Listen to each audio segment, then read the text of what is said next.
There's some healing going on inside me.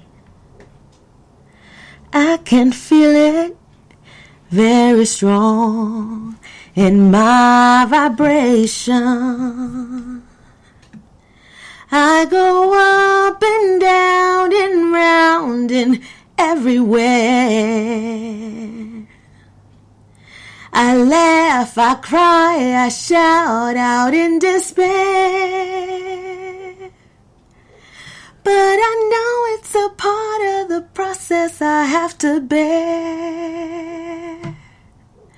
My emotions are helping me see myself very clear. Hola, and welcome to Sacral Chakra Healing, your sexual nature. Hola, buenas noches, Micaela, my special guest for this evening, my daughter. Please welcome Micaela Lovely. Hello, I love you. Thank you so much. And I'd like to welcome our Minister Symphony, who's standing by in the background there. Oh, and we're welcoming in our Minister Oyeyemi, who's coming in right now. Welcome, our Minister Oyeyemi. Greetings. Greetings. All right. So I'm going to ask both of you guys to mute your mics for this one so that we're not getting any feedback until we get to the part of the call where we are speaking, where we're opening up the conversation. This is a very, very special session for me tonight because we've been talking about, well, on this channel, what we talk about is the sexual trauma, sexual healing, sacral healing, healing the sacral part of yourself, your womb, and it's something that I avoided for a long time. I would talk about it and I would write my little blogs and stuff about it. And I felt that I was doing my part in what I was supposed to share until 2023. I realized that no, I have to do a lot more than what I was doing, and it transpired through just my own journey, through my own sacral sexual healing that has been happening consistently since the year 2011 came strong. And now again in 2023, it was very strong. And for those of you that may be here for the first time, this is a continuation from the private study of yourself at mastervibration13.com, where we've been healing sexual trauma in that space since 2014. So in 2023, going back, I visited my mom. And this was a relationship that was already severed. I'm not going to go all into the whole story. Those that know the story already know the story of my background and just being away and disconnected from all of the blood family, right? And so this had been like that for a while. But in 2023, that changed. And it changed because I started with in April of 2023, I started with a forgiveness ritual that we were doing from the Grand Rising of the Matriarch. And so that forgiveness ritual was about forgiving everybody, forgiving myself, forgiving. And see, I had done a forgiveness ritual before when I was forgiving those that caused me the sexual trauma. And so I thought I was done with that. I was like, okay, I wasn't expecting I just wasn't expecting what happened to happen. But anyhow, so I did that forgiveness ritual, and I included my sisters who I had been estranged from as well. And so during that time, I reconnected with my mom. And when I reconnected with my mom, she gave me some information about herself that changed my life, my connection with her, the way that I saw her. She spoke to me about her trauma that came to her when she was just a little girl, when she was 6 years old, a rape that came to her by her brother. And this is something that, my mom I think she's 80 now. She's not already 80, she's close to it. But, for her to come out with that information in the way that she did, it was something that, it was really powerful, and it was what needed to happen in that moment. And it's like, something completely different, a whole healing took place, and it took over, and it was like, looking at it now, it's definitely different than what it was in the moment, but I was very present in the moment and just seeing that I needed to be there for her to heal.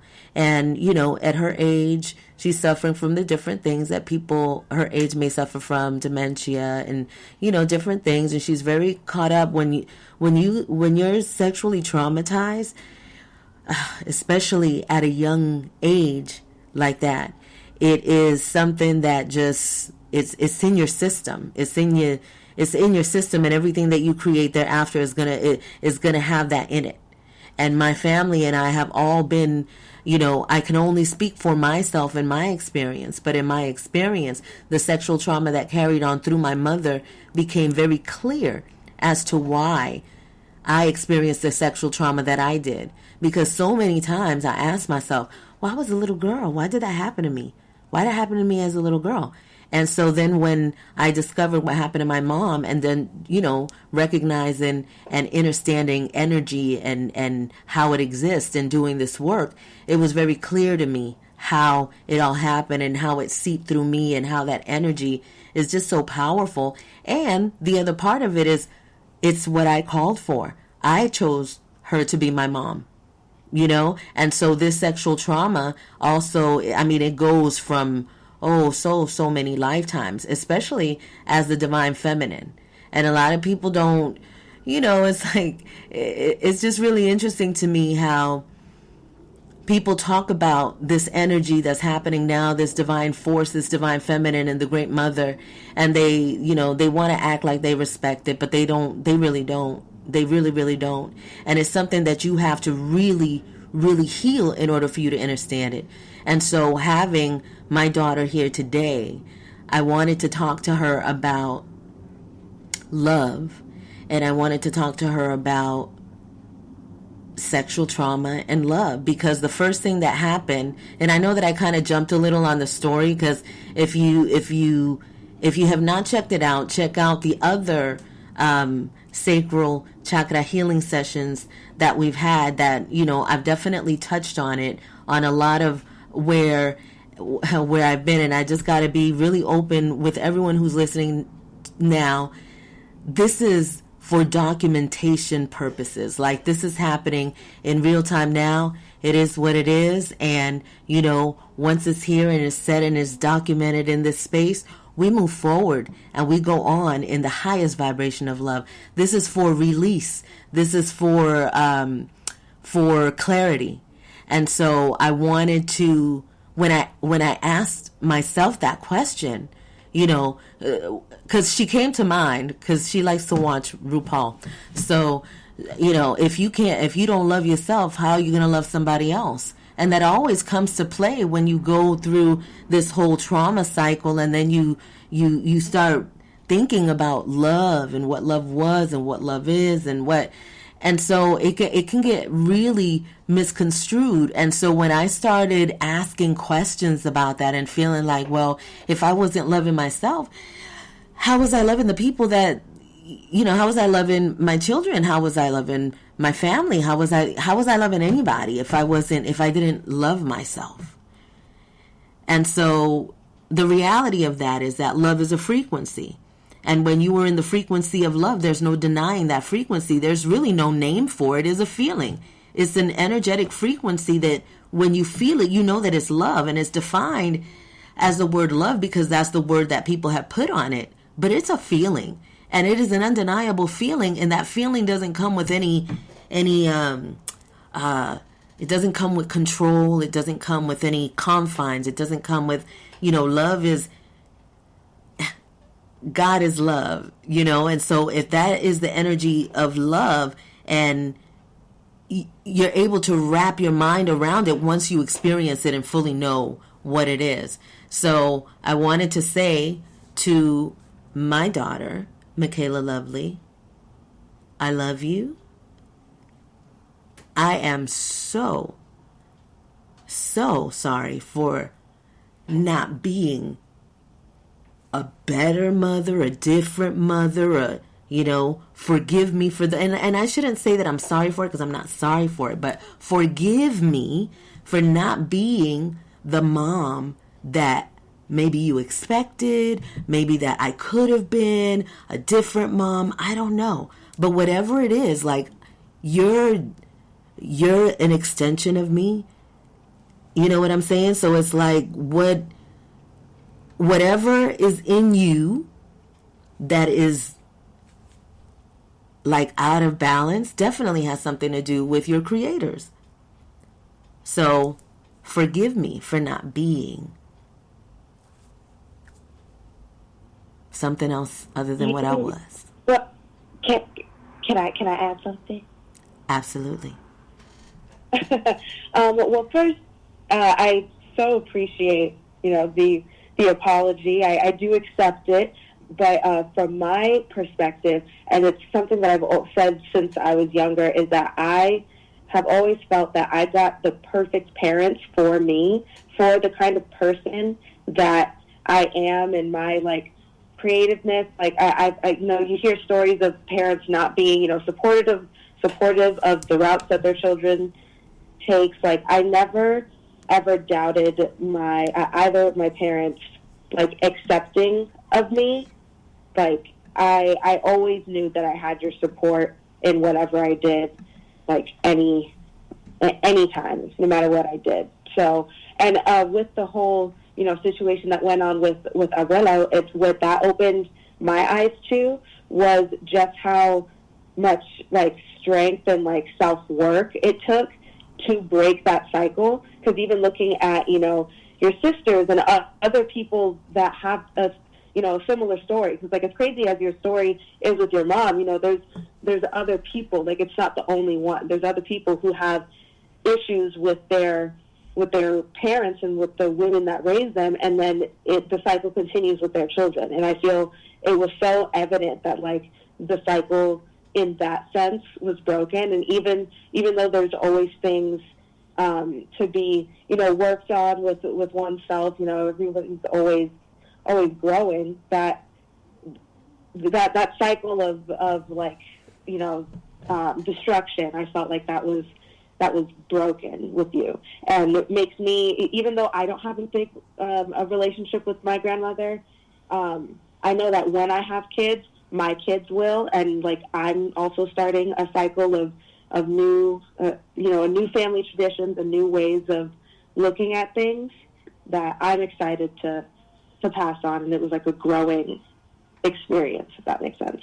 Yes, that makes total sense. And I am so grateful for you, because I know that, I definitely stopped worrying about your journey, we've been through a lot of things. So yeah, I definitely stopped worrying about it.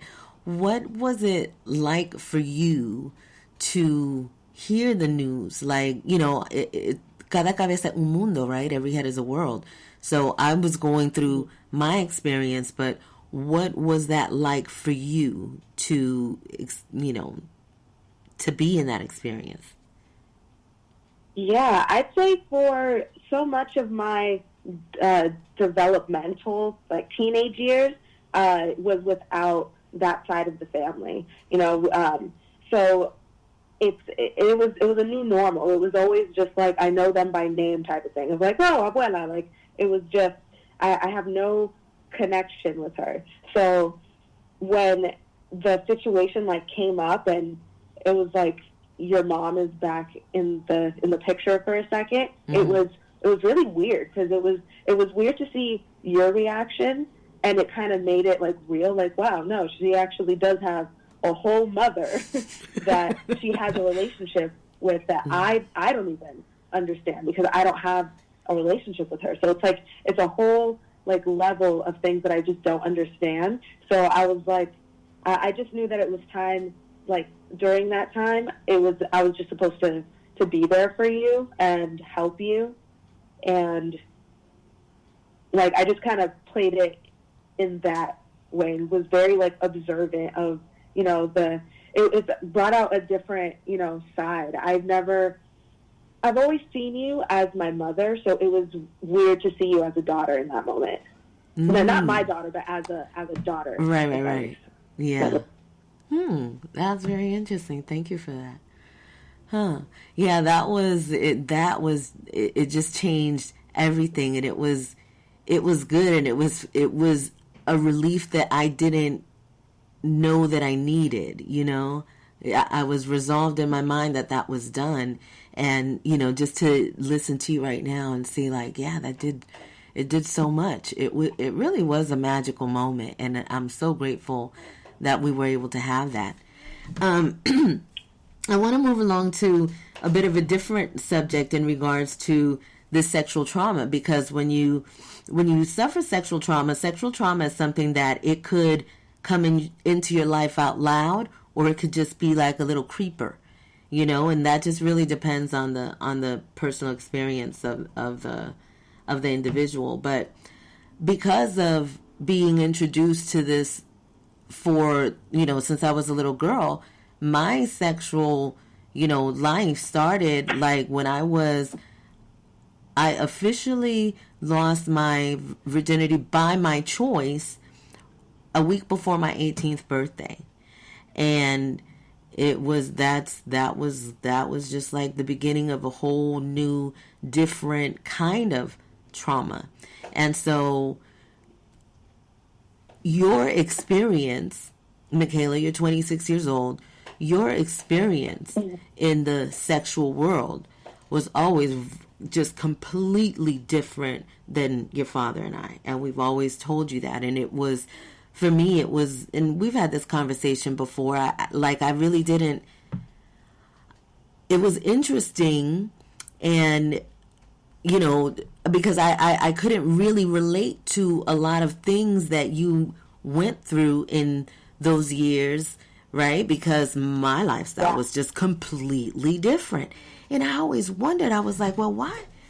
Well, it's a good thing. You know, I definitely didn't want you to have the life that I did, but it was also very weird to me because you were very, very reserved, like so reserved to the point where, you know how moms and daughters, like in my family, we would go, the girls are dressing up in the room, and, you know, we're all dressing up in the room. With Michaela Lovely, by the time you were, I don't know, I'm going to say about 8. Yeah, about 8 years old. Like late elementary school type age is kind of what I remember. You remember when you started feeling like that? That it was like... Well, it wasn't something that I just, like, started feeling. It was just, like, that's just what it was. Like, I wasn't, like, for, you know, changing, for example. I wasn't uncomfortable with other people changing in front of me that were, like, family and stuff. It was me changing that was uncomfortable. Like, I was like, no, that's fine. Yeah, we're all girls, but don't look at me. And I used to ask, you know, what is it? And we talked about, you know, past life recall and different things and things that we could inherit. But these things, none of these things really became clear until all this happened, like in the summer. And this recent thing became clear to me. And that was that Michaela came out as the representation of my child self. You know, the things that I never got to experience. She was able to experience that, and I was able to nurture that in her. And so that was myself that I was able to do that for. And I connected with that so strongly when it made sense that I was like, wow, look at how it goes from my mom to me to you. And then when I heal it in me, it heals in you in whatever way. It's not like we sat and talked about it and say, oh, Michaela, well, now you should be a little more comfortable with yourself because I've done my healing work. It's just something, it's energy. And it goes to the power of our connection as mother and daughter. Does that make sense to you? Yes, it does. I think that another weird thing with me being when I was younger was I did feel like we had opposite upbringings. Even like for me with it was like, sorry, I smoked before this, so my thoughts are getting all all jumbled right now. I felt like I was single for so long by choice type of thing. I felt like I had such an opposite upbringing from my mom. You know, I wanted like the television, like going on dates, and like that's what I thought was normal. Of like being interested in people and people being interested in me and dating. And when I didn't have that, it felt so weird because I knew that you couldn't relate to it. So it was a weird thing of like, oh, am I like, is this weird? Plus all my friends like had a different experience for me too. Mm-hmm. So, and let's just be clear. What were your rules about sex? So I remember the interesting thing about sex. I specifically remember when I was younger, probably around 8 years old. Some friends were talking about the lies that their parents told them about sex. Like, oh, I already know where babies come from, but my mom said Cabbage Patch land. My mom said birds and the bees. Like, whatever. Like, talking about how their parents lied to them. So I remember I was like, oh, well, knowing the super bare minimum of what sex was, I was like, I know it's a thing. You know, it's like naked kissing, and that's where babies come from. So I wanted to see if you would lie. I was like, all these other kids' parents are lying. Let's see if my mom's going to lie. And then I asked, and then you just told me straight up. And I was like, oh, okay. Like, it gave me the super basic, just like, yeah, like birds and bees talk. And then the thing that you said that always stuck with me was don't have sex until you're ready to accept the consequences from it. And I feel like what made that stick out to me was like, there's so many consequences, you know? The consequence, you know, yeah, it could be a baby. It could be falling in love when you're not ready for it, you know? Like, there's so many things of consequences that's not just don't have sex or it's going to make you a whore, you know? Which I feel like a lot of other people's sex talks were along those lines. Yeah. And so what was it like when because I know, you know, when you went into that, just so it's okay to say, right, that you're no longer a virgin, and that happened 2 years ago. You've been in a relationship for 2 years. Yeah, it happened when I was 24, and I'm 26 now. Mm-hmm.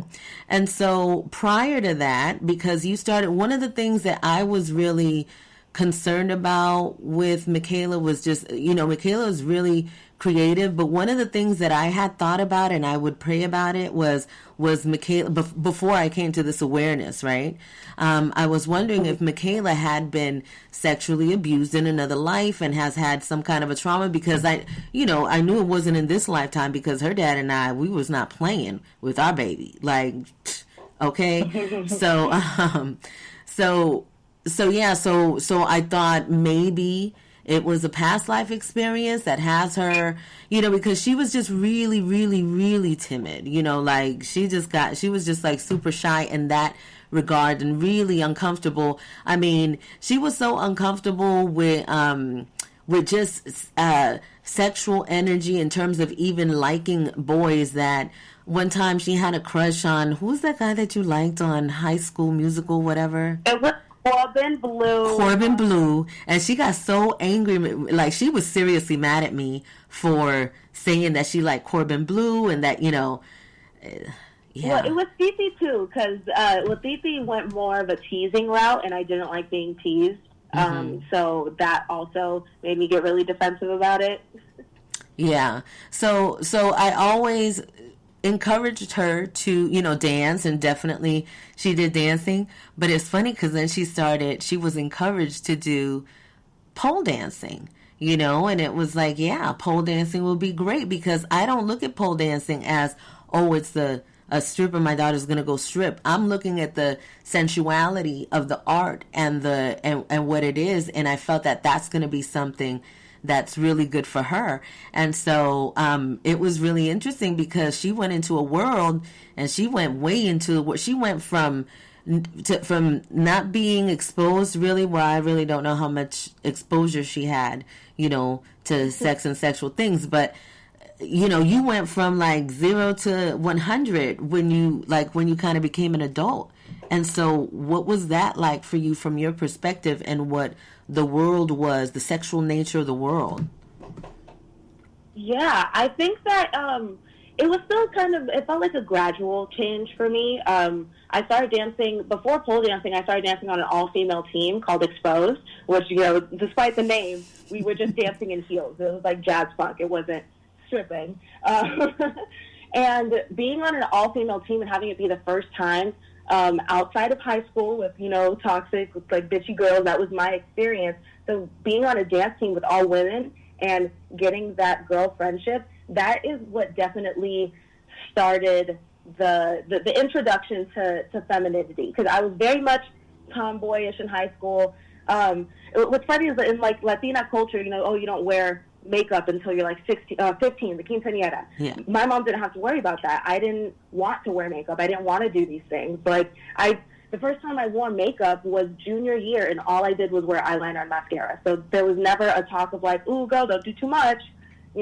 I didn't start playing around with those things until I was like after graduating high school, like 19.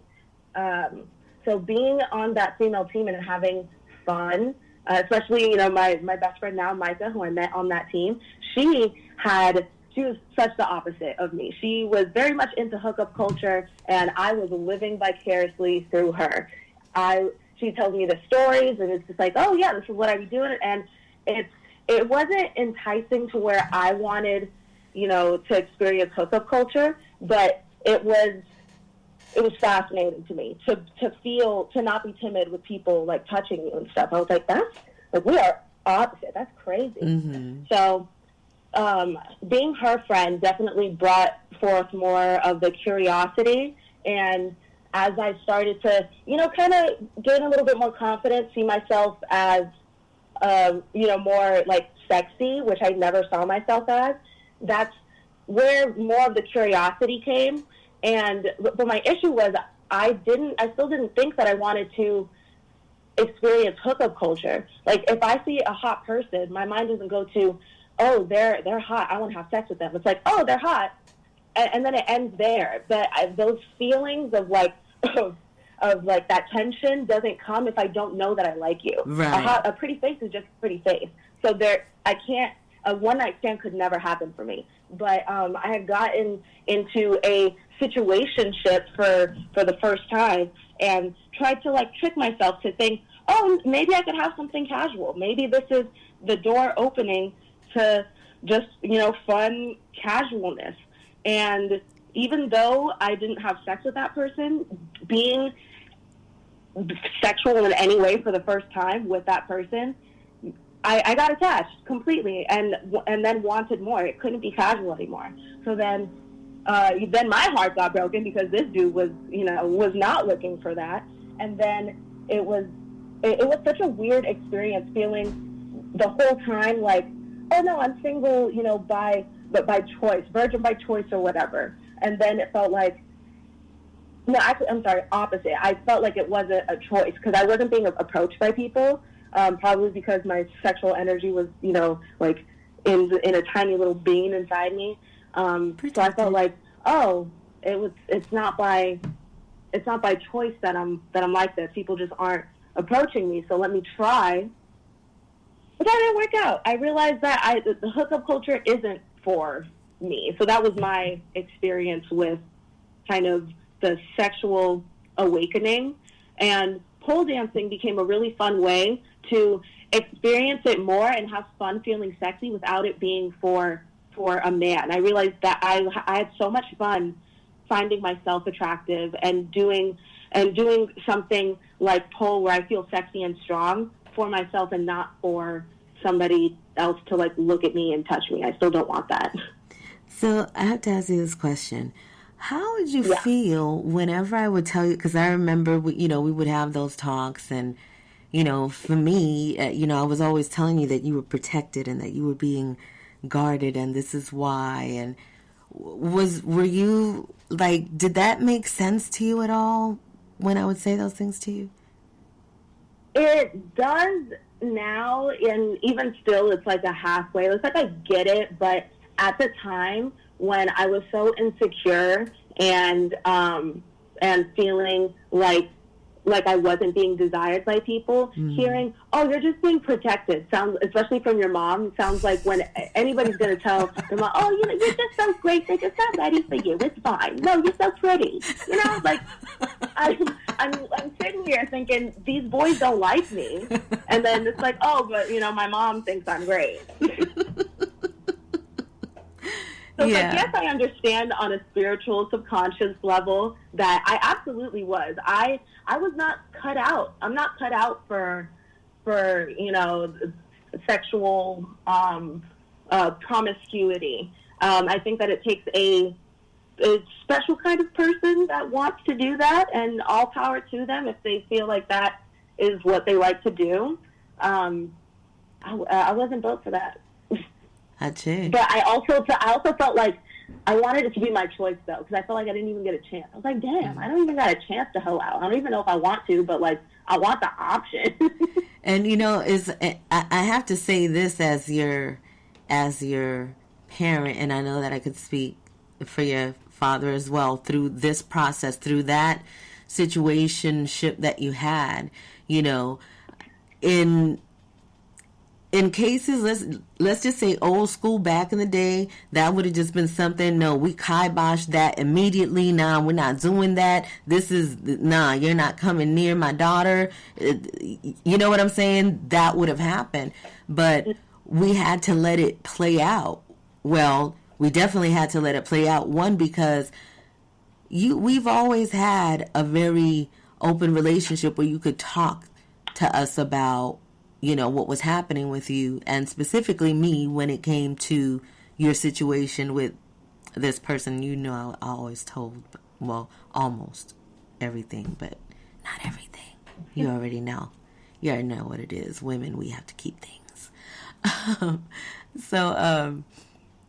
But it was something that, because matter of fact, probably if I would have shared everything, he probably wouldn't have been working there anymore. He probably wouldn't have been alive. You know what I'm saying? So anyway, yeah. But anyhow, so that allowing you to go through that was very difficult, but it was also very, you know, I was happy because I was prepared. I knew that I did the best that I could in preparing you for those situations, and that you had to have your own experience, which was something that I was proud of myself for, because I knew that I could not project what happened in my life through, you know, the things that I experienced to you. You know, it's like I didn't want to give you anything that was not yours, you know, and to just really allow you to have that experience and just be there for you as you go through the process. That was what I needed to do. I'm glad that I did it, and you did a great job through that, by the way. And you know, I'm just very grateful for the relationship that we have, Michaela Lovely. Me too. Also, at that time, I was 21, so it's like, yes, the parental figure in you is like, oh, I need to protect my daughter, but at the same time, it's like, in other circumstances, 21 years old, other people are away from their parents completely and going through that. So I also appreciate the space. It's funny because looking back now, it's so easy for me to be like, I'm glad I went through that. I learned so much. Like, it was such a pivotal moment for me. But in the moment, oh my gosh, it was awful. Yeah. I was like, I felt so stupid. I was like, this is textbook, like, but it's like I had no dating experience at all. Like, I hadn't gone on any like dates. There was like 16-year-olds with more dating experience than me. So I had to learn this basic lesson at age 21, but that's just when I was supposed to learn it. Yeah, and I saw him coming a mile away. But look, let me for clarification purposes only, the reason why she was 21 and we were in her business so much is because we were all still living together. So that makes a difference as well. When you have, when I left my house when I was 17, so it was a different experience altogether because of that as well. So, and I'm one of those people that absolutely believes, let your offspring stay with you, with family, for as long as they need to. That whole kicking kids out when they're 18, that's some crazy mess, and that should not even be a thought for you. That's those are your seeds. Anyway, that's another topic. All right. Anyhow, so, what was I gonna say? Se me fue lo que iba a decir. Se me fue completamente. So, okay, so I have to ask you this. So now you are because when you were talking about how you don't have those feelings and those desires like that, what I received as you were saying that was how, when people are introduced to that at a really young age, that's exactly what happens. It's like you're introducing a little baby to crack. And so their body is always going to crave it or look for it. And they do look for it. They will look for it in other children. I was abused and I abused other children, because it's like, this is just what happens. And it's something that just goes, man, it goes on and on and on. And I believe I may have mentioned this before as well. And of course, my daughter knows about this, but the most recent unveiling of my trauma in this, all of these things are happening so that they could be transformed.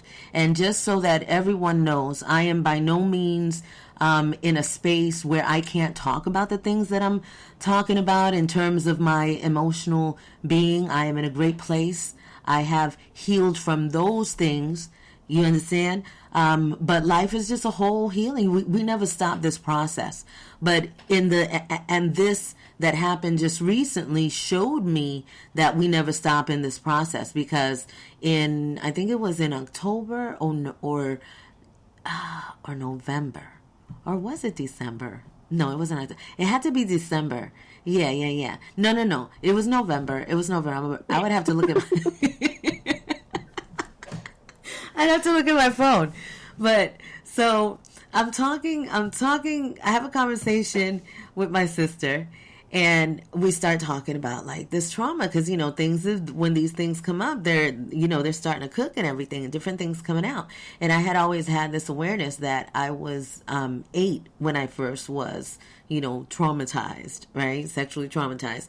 And it happened to be when I was 5 years old. And that made a huge difference to me, because what happens when, with children that happens to at that age, it's kind of like how my mom is.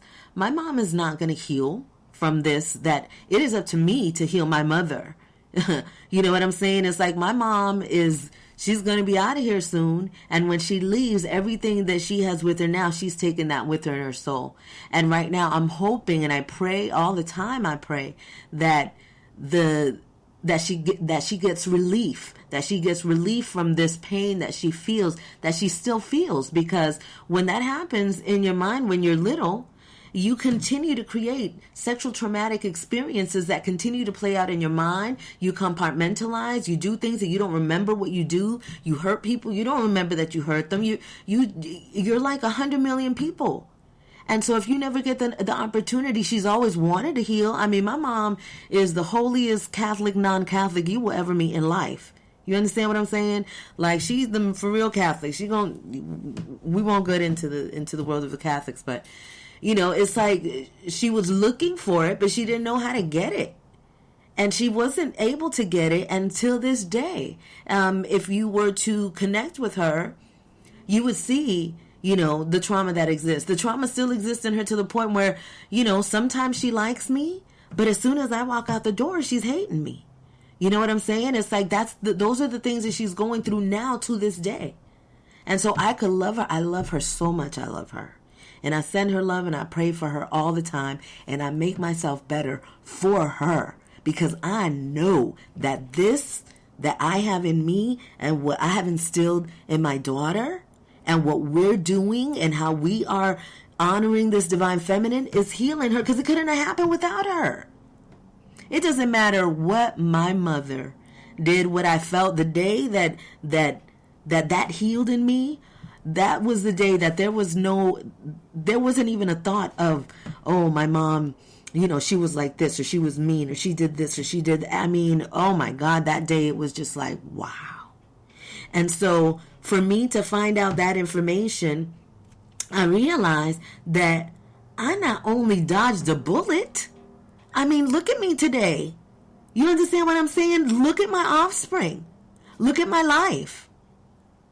Look at my mind. I'm still here. And I remember. I surely do. I know that I had to come through these challenges and all of these things so that I can be here now in this moment, in this time, and experience this most beautiful and magnificent event with my offspring, my divine feminine offspring that's going to do just amazing things, and no pressure. You know what I'm saying? Because her life is her life to live and have, and she is not me. She is of me. She is a direct extension of me, but she's still Michaela Lovely. She's still got her father. She's still got her grandmother. All of the mothers are in her. You know what I'm saying? So now what you're going to be, what you're going to decide, what your life is going to be, well, this is it right now. Here it is. It's happening. And you're doing it. And all the time you're doing it. So all of those things, like you remember how you was really jacked up over that situation. Remember that? Yes, I do remember it. Yeah, like hell. But it made me appreciate my current situation even more. There it is. And so what does that teach you about the challenges that you have now moving forward? It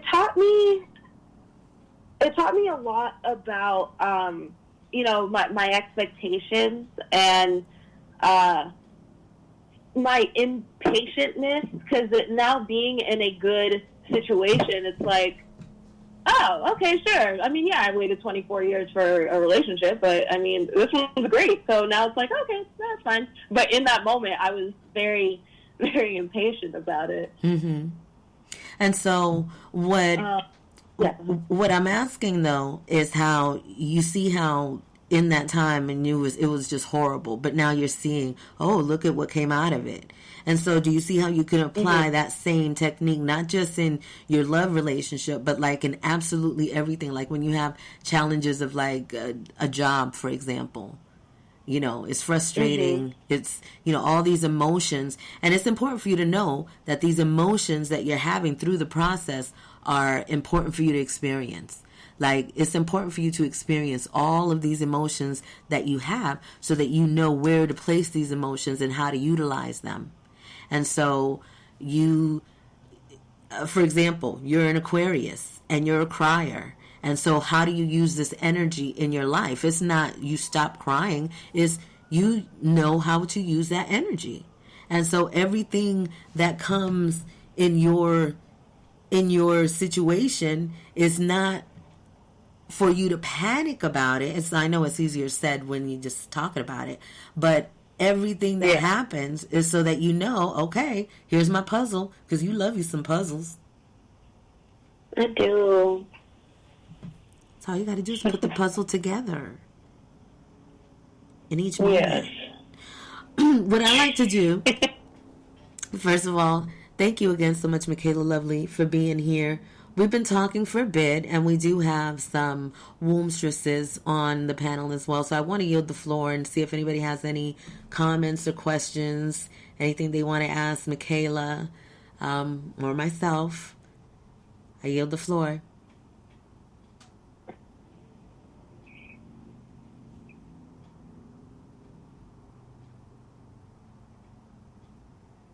Hey, Michaela. Hey, Maria. I don't think there's any questions or comments right now. I don't think so either. So I think we're going to keep going. Okay. So I had to ask you this because because of my reputation and, you know, I minister sexual energy goddess 13 and, you know, being an I minister and what I do and all of these different things. Sometimes people have an expectation that because I'm into what I'm into, oh, then my child, oh, she's just going to be like me. And she recognizes all of these things and, you know, does, you know, all of these things like her mom.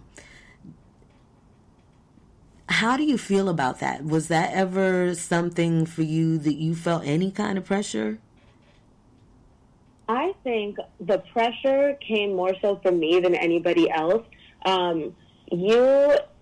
I never saw you as one of those like pageant moms. Like, oh, I was in the entertainment business, and now I'm going to put my daughter in it, and look at her, she's just a little mini me. Like, we look very much alike, but you have always told me that I am my own person. You've never been like, oh, you're just like me.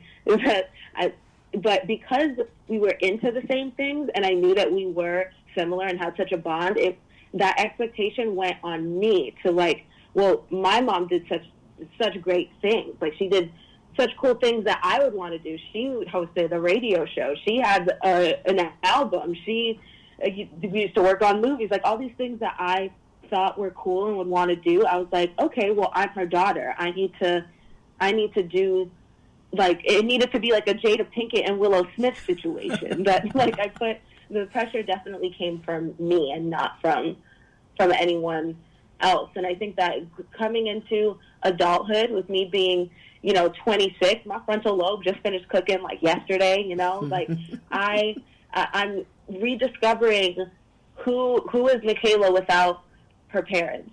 And it's been such a weird thing because especially with us all living together, it was always where they go, I go. And this is, 2023 and 2024 was a big leap into what does Michaela do. Like, it was nice when I had my, I had my super busy like job life and then getting into a relationship. That was like me dipping a toe into, oh, this is what Michaela is doing. But it still felt recreational. Mm-hmm. Like I was just dipping a toe, but the base is, oh, but what are my parents doing? Like, where are they going? I go where they go.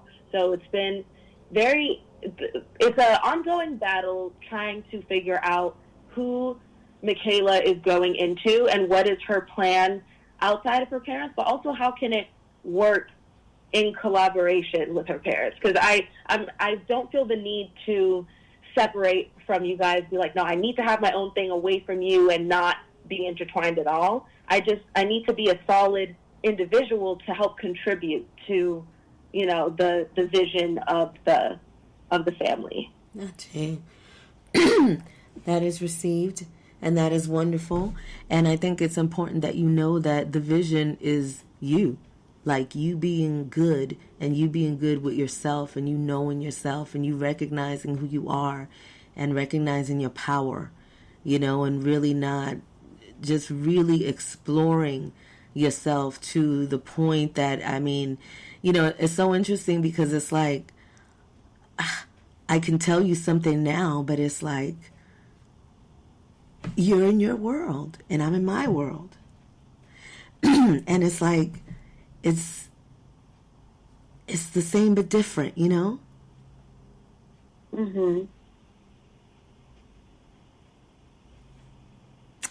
I'm very excited for our future, more so even our now.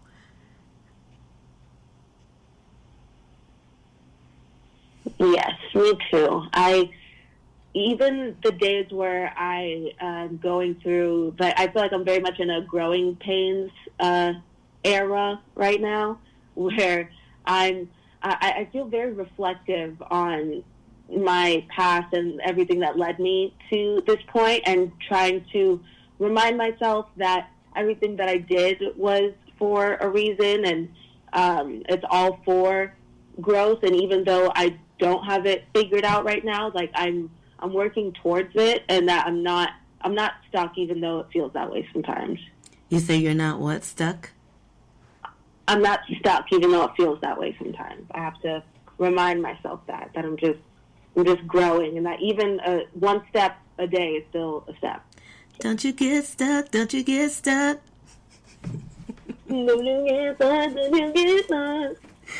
So I have to ask you this now too. So this is the first time now that you and I are separated. And so, because of technology. It's the second time, technically. Technically, it is the second time. Yes. So. But the longest time now. So. Yes. And so what is that like for you, me not being there with you?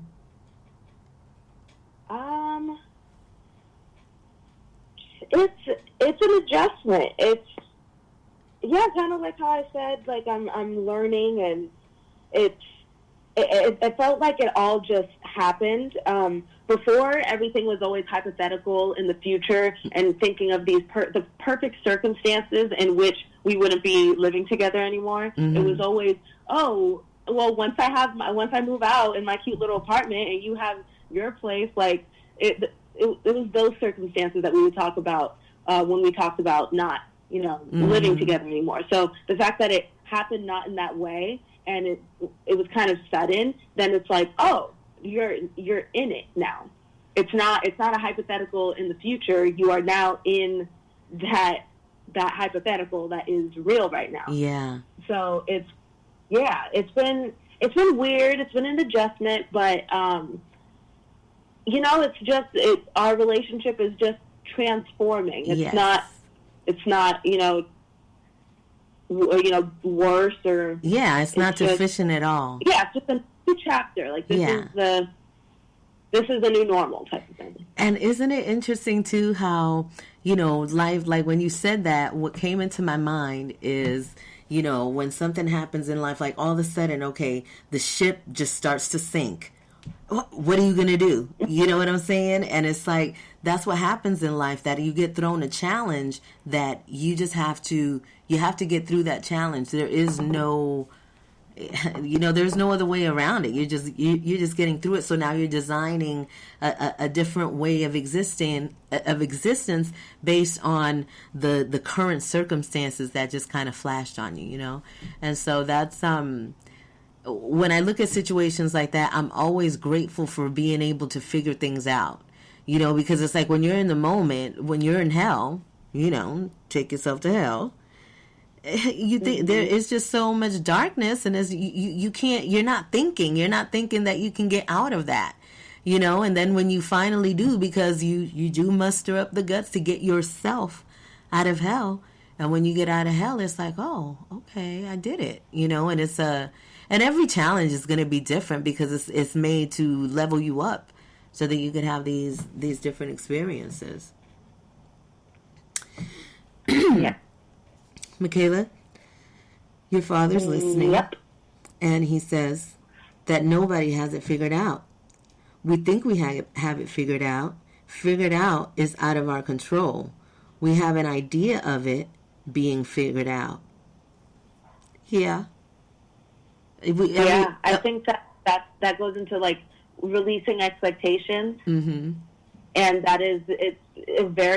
that's always been my biggest thing. I have it's hard.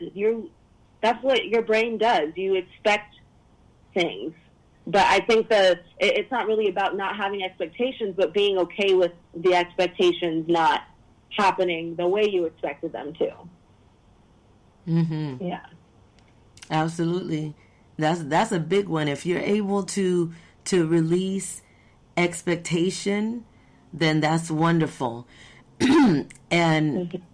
I'm in a Solution says the environment is ever changing. Absolutely. That's the one constant in the world, in life, is that change is always going to happen, and how you adjust to that change is what's going to make a difference. Because what's happening in the world now, it's everybody's going through a different experience no matter how close you are in that situation.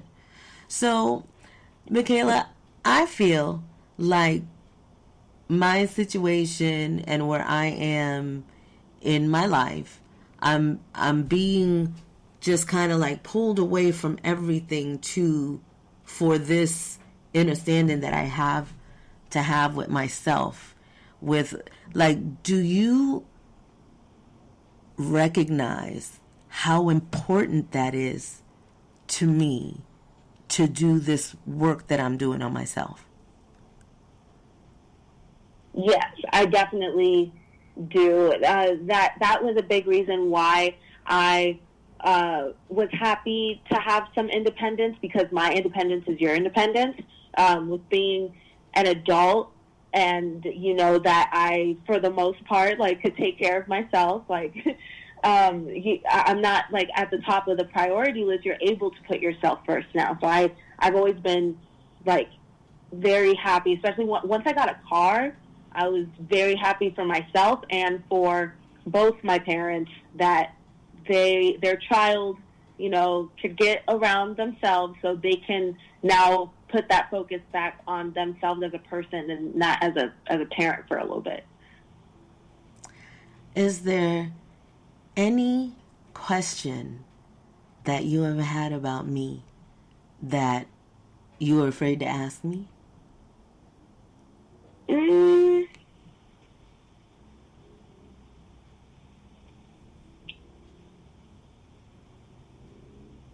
I don't.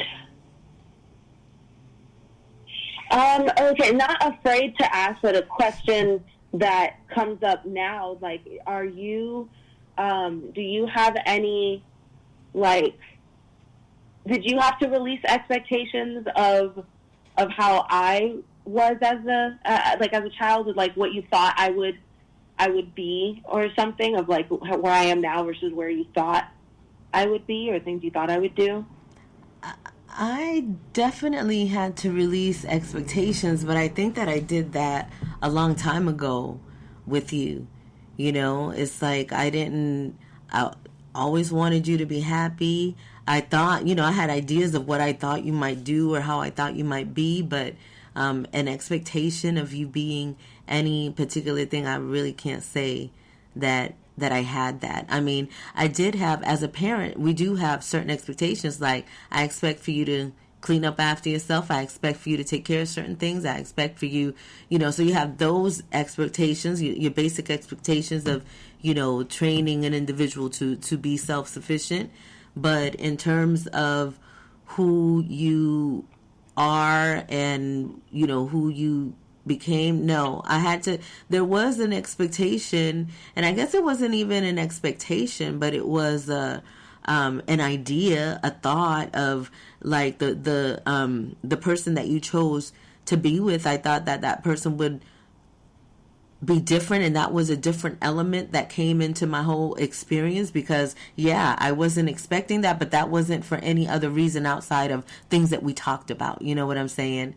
So it was, and Michaela dates someone of another culture. And so when we're talking about people from other cultures, whatever culture that is, and it's not the same culture as your own, there's it's always like, oh, okay, so this is different, and it's a different element, to something, but just based on not, oh, you can only date these kind of people, this kind of, nothing like that. But it was just, you're talking about expectation. I think that that's the only thing that I can think of that I thought would be different and wasn't, and it wasn't like, that wasn't a big deal. You know what I mean? Mm-hmm. So, and just so that we could keep it clear too, Michaela is dating a fantastic, wonderful man that I love him so much. He's just a great person, and we are very proud of your choice in a partner. And, like, I see some of your father in him. I see, the things that you value in a relationship, and it's cool to see that and experience that. But and I think that came from, that kind of being came from, I left my mom when I was 17.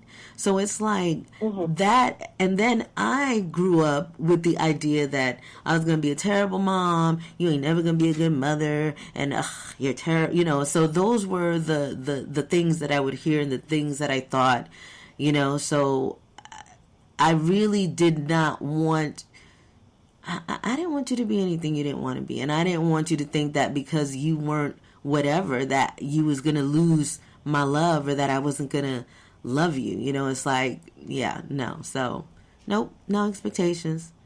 I expect for that man to be good to you. I know that. I expect that too. And he is. Ache, ache, ache, ache. So, we are almost out of here. I want to say this was very good for me. I'm glad that we had this. I hope that, one day, my grandchildren will be listening to this.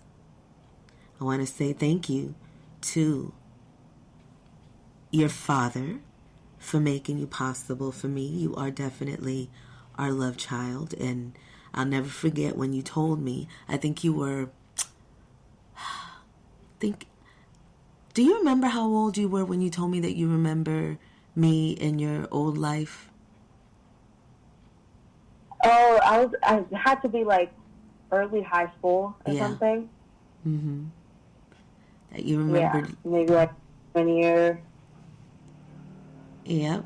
That you remember leaving me in your old life. And then when you were, do you remember when we used to practice mind reading? Yeah, when we would go to pick up Fifi and we would be in the lobby or like the outside. Yes. And what would I do? We would pick a color in our head and then just instinctually try to say the same thing. Either like a color. I think we pretty much did colors to keep it simple. And you know what was so funny about that, Michaela? That even at that time, I still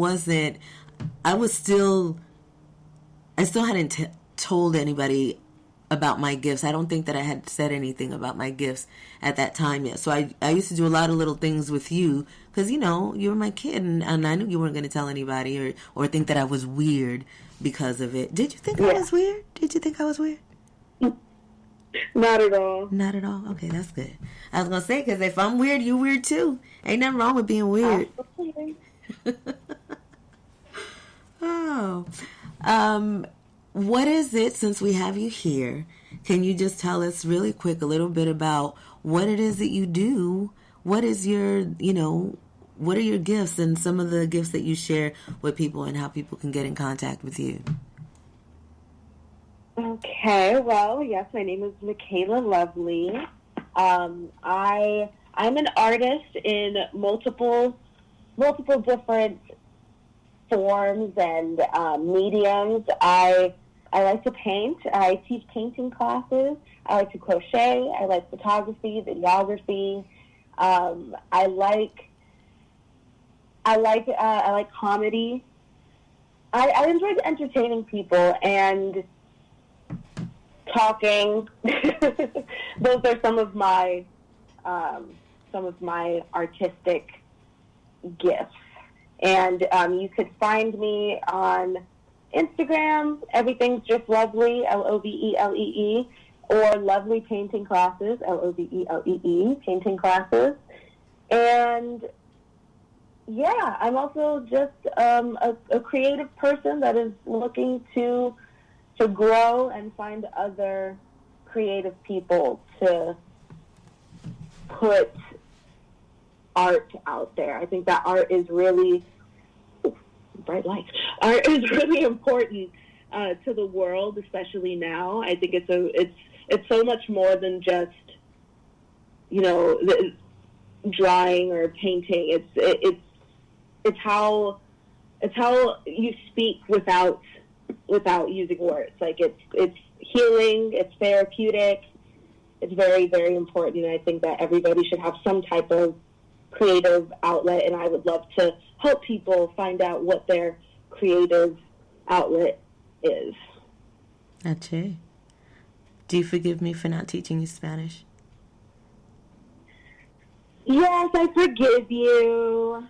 Thank you. You'll just have to help me teach my kids. Yes, I'm definitely. You wouldn't do Duolingo. Yes, I'm on it. I'm on it.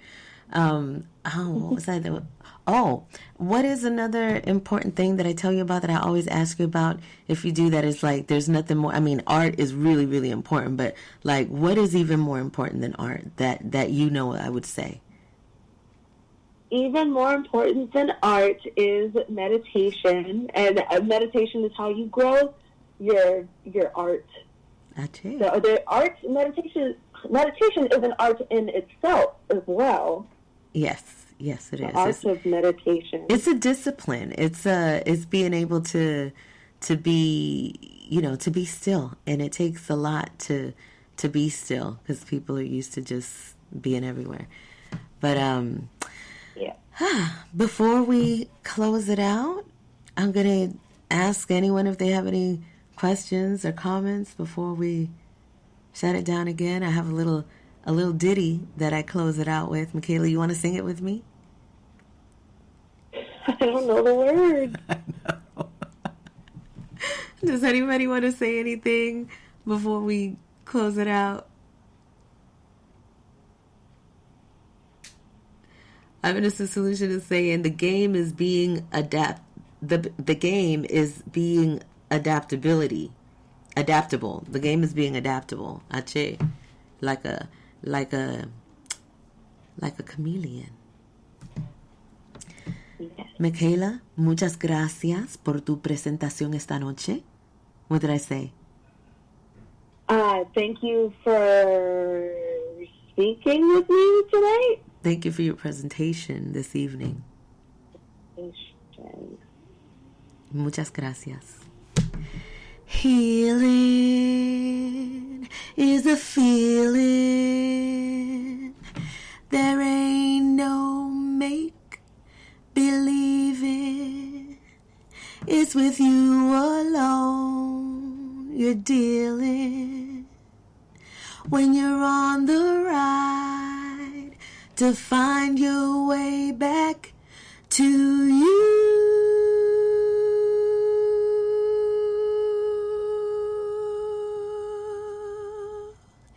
Find your way back to you. You're an infinionaire. Find your way, infinionaire. Find your way back to you.